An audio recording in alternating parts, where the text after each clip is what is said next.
মৌলভীবাজারে জাতীয় নাগরিক পার্টি এনসিপির পথসভা অনুষ্ঠিত হয়েছে।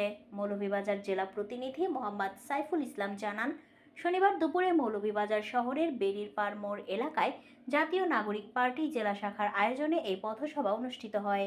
দেশ গড়তে জুলাই পদযাত্রা অনুষ্ঠানে প্রধান অতিথি হিসেবে উপস্থিত ছিলেন এনসিপির আহ্বায়ক নাহিদ ইসলাম। তিনি বলেন, আমরা সংগ্রাম ও লড়াই করতে জানি। রোদ বৃষ্টি ঝড় উপেক্ষা করে মানুষের অধিকারে আমরা রাজপথে সেই জুলাই আগস্ট থেকেই ছিলাম।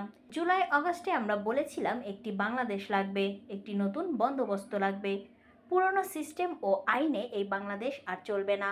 বিচার সংস্কার ও সংবিধানের মাধ্যমে আমরা নতুন বাংলাদেশ করতে চাই। গণ অভ্যুত্থানের ফলে আমাদের আশা আকাঙ্ক্ষা ছিল আকাশচুম্বী। তিনি আরো বলেন, অন্তর্বর্তী সরকারের সময় অনেক স্বপ্ন দেখেছিলাম, আমাদের অনেক দাবিও ছিল। সেই দাবিকে নির্বাচনের সাথে রূপান্তর করে ফেলা হয়েছে।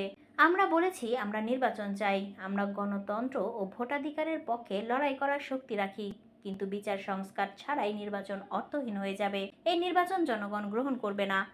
আমরা বলেছি নতুন সংবিধান প্রয়োজন, যে সংবিধানে দেশের মানুষের মানবাধিকারের লড়াইয়ের কথা থাকবে।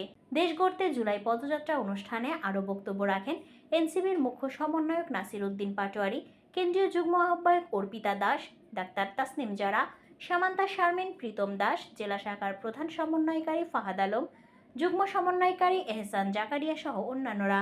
দুপুর 12টায় কেন্দ্রীয় শহীদ মিনার প্রাঙ্গণ থেকে শুরু হয় এনসিপির পদযাত্রা। এই পদযাত্রায় এনসিপির আহ্বায়ক নাহিদ ইসলাম সহ দলটির কেন্দ্রীয় ও স্থানীয় নেতারা অংশ নেন।